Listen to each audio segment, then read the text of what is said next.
राज ठाकरे आणि उद्धव ठाकरे एकत्र येण्याच्या चर्चा सुरू आहेत. हे होईल का आणि त्याचा कसा फायदा महाराष्ट्राला होईल झालं तर? मी याच्या आधीही खूप वेळा बोलून झालंय माझं की राज ठाकरे किंवा उद्धव ठाकरे हे दोघे भाऊ आहेत. कुटुंब म्हणून त्यांनी कायम एकत्रित राहावं असावं.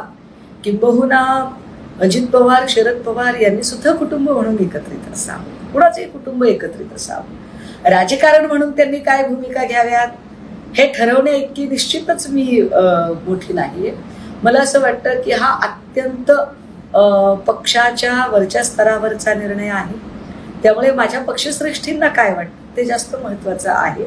आणि या संदर्भाने काही असेलही घोषणा तर ती त्यांनी त्यांच्या पातळीवरून ते अधिकृत पद्धतीने घोषणा करतील. असं झालं तर काय होईल, तसं झालं तर काय होईल, या सगळ्या जर तरच्या बोलण्याला आत्ता काहीच अर्थ नाही. त्यामुळे मी त्यावर प्रीमॅच्युअर असं काही बोलू नये असं मला वाटतं.